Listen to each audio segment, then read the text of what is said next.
As Central American migrants are fleeing crime and poverty in their home countries, Mexico is facing calls to accept them as refugees. One America's Kristian Rouz examines a possible solution to the mass migration crisis.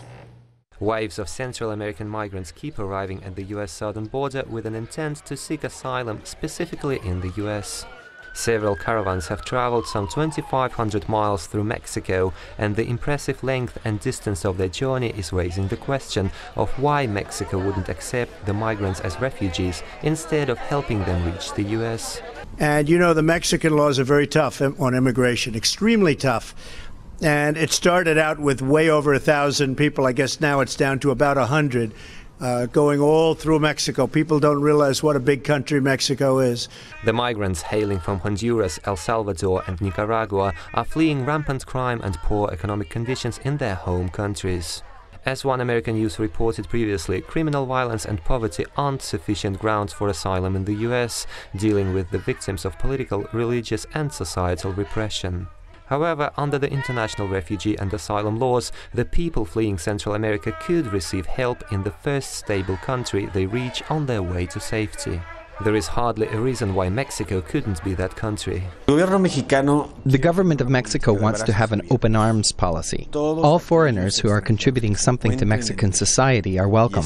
We want these people to be properly documented. Under several international treaties, the U.S. could refuse entry to the seekers of refugee and asylee status if they have made their way to the U.S. through a safe country, for example, Canada. When over 6 million refugees fled Syria in the wake of the civil war in that country, the majority of them, over 3 million people, remained in the first safe country they reached, Turkey.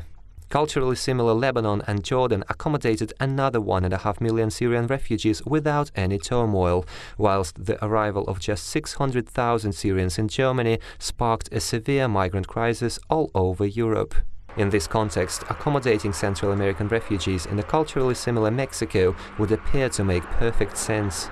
These are individuals, most of whom already have been given refugee status in Mexico, and yet they persist in their attempts to come into the United States. And look, we'll process them under the laws of this country. Recently, Mexico has been much tougher on mass migration than the US, detaining over 90,000 Central Americans in late 2014 to early 2015, compared to some 70,000 detained by the US. Mexico is also deporting more Central Americans than the US, but these efforts are hardly getting any mainstream media attention, whilst the Trump administration is now and again labeled as anti-immigrant by its political opponents at home and abroad.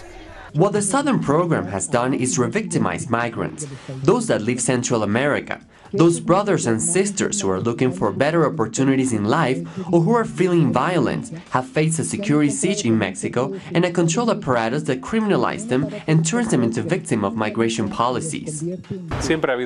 There's always been double talk where it seems that the Central American migrants don't matter, where nothing is done to prevent the same human rights violations that Mexican migrants suffer in the US.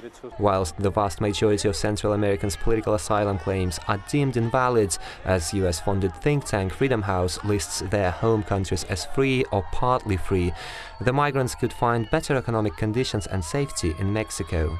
According to State Department data, southern states of Mexico are among the safest in the country. These states are also much safer than Central American countries and the northern Mexican states, through which migrant caravans are traveling on their way to the US border, facing the threat of cartel violence. But Mexico has ramped up security at its southern border since 2015, whilst blasting President Trump for doing the same. The Southern Border Program has two purposes. One, to protect and defend the human rights of migrants that transit through Mexico.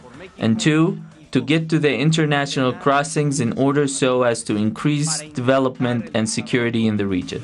Meantime, Mexico has shown willingness to cooperate with the US in the light of ongoing NAFTA negotiations. The Mexican authorities have offered asylum to some of migrants on the caravans and sent hundreds of migrants back to their countries of origin. However, these efforts have proven insufficient, as hundreds of raging migrants are still storming and scaling the dilapidated US border fences. But we will be doing things with Mexico, and they have to do it. Otherwise, I'm not going to do the NAFTA deal. NAFTA has been fantastic for Mexico, bad for us. As the Central American mass migration crisis unravels further, President Trump is facing mounting calls to force Mexico into a tighter cooperation to managing the flow of self-proclaimed refugees through its territory. Kristian, Rouz, One American News. We can use your help. Call your cable provider and kindly demand that One American News is added to your lineup. Call today.